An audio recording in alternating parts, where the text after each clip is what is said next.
Praise the lord.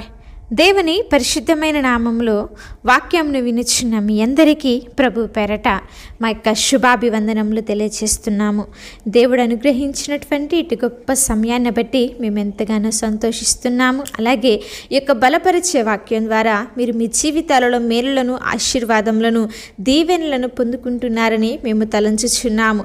మరి ఇంకా మీ యొక్క ప్రార్థన అవసరతలు ఏమైనా ఉన్న ఎడల పైన కనిపిస్తున్న నెంబర్కి కానీ కింద కామెంట్ సెక్షన్లో కానీ మీరు మాకు తెలియచేసిన ఎడల మేమందరము కూడా ప్రతినిత్యము మీ గురించి ప్రార్థన చేస్తాము.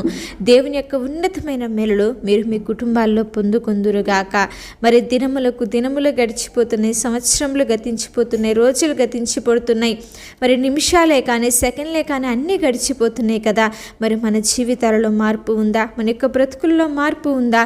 ఈ ఆఖరి దినముల్లో, ఈ రాకడ గడియలలో మనమందరము కూడా దేవుని రాకడ కొరకు సిద్ధపాటు కలిగి ఉండే వారంగా ఉండులాగున అట్టి మనస్సును దేవుడు మనందరికీ కూడా అనుగ్రహించునుగాక. మరి ఈరోజు వాక్యం ద్వారా దేవుడు మనందరితో మాట్లాడి బలపరచునుగాక. ఈరోజు దేవుని వాగ్దానము, నీవు నా కుమారుడవు, నేడు నిన్ను కనియున్నాను. కీర్తనల గ్రంథము 2వ అధ్యాయము 7వ వచనము. ప్రియ సహోదరి సహోదరులారా, దేవాతి దేవుడు నిన్ను అనుకోకుండా పొరపాటుగా ఎందుకు వీరిని చేశాను అని చెప్పి ఆయన అనుకోలేదండి. ఆయన నీ జీవితం ఎడల ఒక ప్రత్యేకమైనటువంటి ప్రణాళిక కలిగి ఉన్నాడు. నువ్వు ఈ లోకంలోనికి వచ్చావంటే ఒక ప్రత్యేకమైనటువంటి ఉద్దేశము నీ పట్ల ఉన్నది. ఆయన యొక్క చిత్తము నీ పట్ల ఉంది కాబట్టి ఆయన నిన్ను సృజించాడు, ఈ లోకానికి పంపించాడండి. ఎందుకో తెలుసా? నువ్వు పరిపాలిస్తావని, ఫలిస్తావని, అందరికీ కూడా ఆశీర్వాదకరంగా జీవిస్తావని, దేవుని యొక్క పనిని చేస్తావని, దేవుని నామ మహిమార్థమై జీవిస్తావని, ఆయన యొక్క పనిని ఏమాత్రము విడిచిపెట్టకుండా ఎంత భారమైన, ఎన్ని శ్రమలు, కష్ట నష్టాలు, ఎన్ని శోధనలు ఎదురైనా దేవుని యొక్క పనిని విడిచిపెట్టకుండా దేవుని యొక్క సువార్త చేస్తావని ఆయన మనల్ని ఈ లోకానికి పంపించాడు. యథార్థంగా జీవిస్తూ, నీతి కలిగి జీవిస్తూ అందరికీ కూడా దేవుని యొక్క ప్రేమను ప్రకటించడానికి, ఆయన రాజ్యంను గురించినటువంటి సువార్తను ప్రకటించడానికి దేవాతి దేవుడు మనల్ని ఈ లోకానికి పంపించాడండి. కానీ ఈ రోజుల్లో చాలామంది ఏమిటంటే వారి జీవితాలను వృధాగా పోగొట్టుకుంటున్నారు. లేకపోతే ఈ లోకంలో కలిసిపోయి, ఈ లోకంలో ఉంటున్న అందచందాలను చూసి, ఈ లోకంలో ఉంటున్న డబ్బు మీద వ్యామోహముతో దేవుని సన్నిధికి దూరం అయిపోయి, దేవుడు నా తండ్రి, ఆయన నన్ను సృజించాడు, మరి ఆయన మాట ప్రకారంగా నేను జీవించాలి, ఆయన చిత్త ప్రకారంగా నేను జీవించాలి అన్నటువంటి ఆలోచన లేకుండా వారి ఇష్టానుసారంగా బ్రతుకుతూ వారి జీవితాలను నాశనము చేసుకుంటున్నవారు అనేక మంది అండి. మరి తల్లిదండ్రులుగా బిడ్డలు చెడిపోతుంటే, మరి బిడ్డలు తల్లిదండ్రుల మాట వినకపోతుంటే తల్లిదండ్రులకు ఎంతో బాధ, వేదన కదా. ఎందుకని నా కుమారుడు ఇలాగైపోతున్నాడు, ఎందుకని నా కుమార్తె ఇలాగైపోతుంది, నా మాట వినటం లేదు, నేను చెప్పిన పని చేయటం లేదని ఎంతగానో తల్లిదండ్రులు వేదన పడతారు, బాధపడతారు కదా. మరి మనల్ని ఆయన కొన్నాడండి, తన స్వరక్తం ఇచ్చి మనలను కొన్నాడు. మన పాపములన్నీ కూడా సిలువలో భరించి మనకు పాపము నుండి విడుదల దయచేసి స్వతంత్రాన్ని అనుగ్రహించి ఆయన కుమారులము, కుమార్తెలుగా ఉండటానికి దేవుడు ఎంత గొప్ప కృపనిచ్చాడు కదా.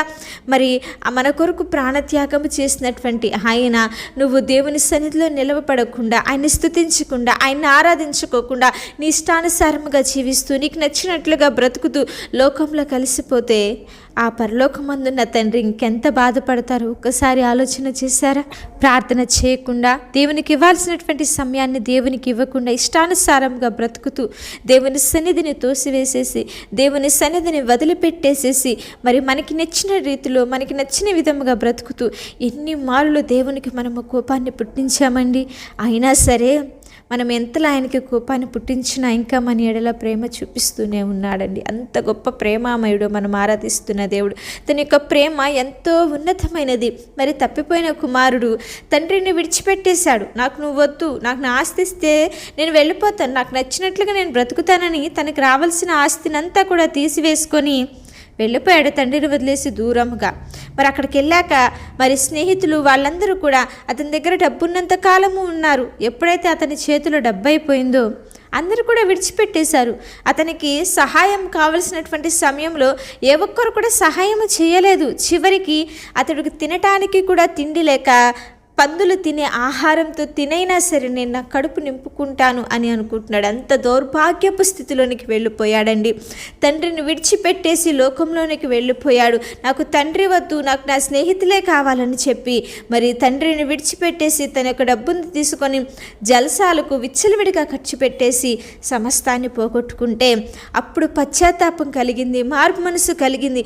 నా తండ్రి యొద్దకు తిరిగి వెళ్తాను, నా తండ్రి నన్ను క్షమిస్తాడని తన తండ్రి యొద్దకు ప్రయాణమై వెళుతుండగానే తండ్రి అంట దూరం నుంచి ఆ యొక్క కుమారుని గుర్తుపట్టి పరిగెత్తుకుంటూ వెళ్ళిపోయి మరి ఆ కుమారుని హత్తుకొని ముద్దు పెట్టుకున్నాడంటే.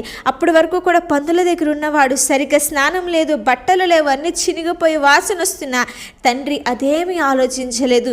నా కుమారుడా, నేను నిన్ను చూసి ఎన్ని రోజులైందో అని చెప్పి ఎంతో ప్రేమగా హత్తుకుని తన ప్రేమను చూపించాడండి. మన యొక్క పరలోకపు తండ్రి కూడా అంతే. మనం లోకంలో ఉన్న సమస్తాన్ని విడిచిపెట్టేసి ఎప్పుడైతే దేవుని యొద్దకు వస్తామో అంతకన్నా కూడా ప్రేమగా హక్కును చేర్చుకొని మరి తన యొక్క కౌగిలిలో ఆయన భద్రత ఇచ్చే దేవుడు. కాబట్టి ఇకనైనా ఆయన యొక్క ప్రేమను తెలుసుకుందాం. అంత గొప్ప తండ్రి యొక్క ప్రేమను మనం రుచి చూడకపోతే ఈ జీవితం వృధా కదండి.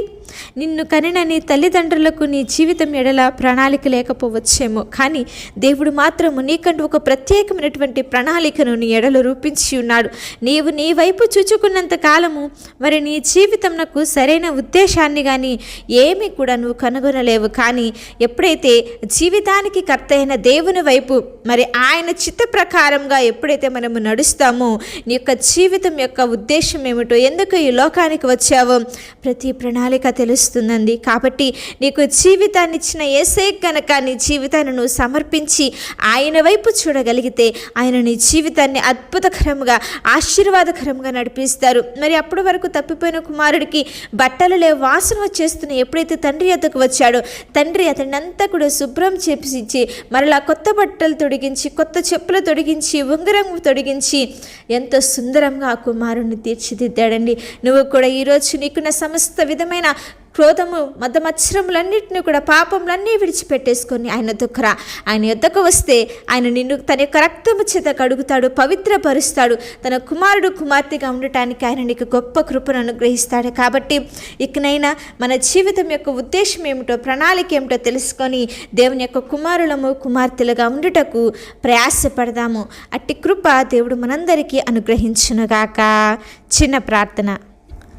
పరిశుద్ధుడా, దయగలిగిన మా తండ్రి, ప్రేమపూర్ణుడా, శ్రేష్టమైన కృపగలిగిన నామమును బట్టి మీకు స్తుతులు స్తోత్రార్పణలు చెల్లిస్తున్నాము. నీవు నా కుమారుడవు, నేను నిన్ను కనియున్నాను అన్నటువంటి లేఖనం ద్వారా మాతో మాట్లాడారు. అవును తండ్రి, మా కొరకు మీ యొక్క రక్తాన్ని ఇచ్చి మమ్మల్ని కొన్నారు దైవ. అందును బట్టి నీకు స్తోత్రంలో. ఇంతకాలము తండ్రి నాన్న మీ రక్తం మాకై కార్చినటువంటి విలువను మేము తెలుసుకోకుండా మా ఇష్టానుసారంగా మేము బ్రతుకుతూ మాకు నచ్చినట్లుగా మేము జీవిస్తూ ఇంతకాలము ఉన్నాము తండ్రి. ఇక నుంచి అలాగ కాకుండా మా బ్రతుకులను మార్చుకొని మీ యొక్క కుమారులము కుమార్తెలుగా జీవించడానికి నీ కృపను మీరు మాకు అనుగ్రహించండి, నడిపించండి, బలపరచండి. నీ నామ మహిమ కొరకు, మీ యొక్క సువార్త కొరకు నా తండ్రి ప్రతి ఒక్కరిని వాడుకోమని అడుగుచున్నాము. దేవానికి స్తోత్రములు. సహాయం దయచేసి నా తండ్రి బిడ్డలు పడుతున్న ప్రతి ఒక్క వేదన, బాధ, ఇరుకులు, ఇబ్బందులు, శ్రమలు, శోధనలన్నిటిలో నుండి విజయమును, జయమును అనుగ్రహించి కుటుంబాలలో గొప్ప మేలులను, ఆశీర్వాదమైనటువంటి క్రియలను జరిగించి మీ సన్నిధిలో గొప్ప సాక్షులుగా నిలవబెట్టుకొని సమస్తమైన మహిమా ఘనత ప్రభావములు మీరు మాత్రమే పొందుకొనమని యేసుక్రీస్తు వారి ఉన్నతమైన నామములో అడిగి వేడుకొని ప్రార్థిస్తున్నాము తండ్రి. ఆమేన్. అలాగే మీ యొక్క ప్రార్థన అవసరతలు మాకు తెలియజేసిన ఎడల మేమందరము కూడా మీ గురించి ప్రార్థన చేస్తాము.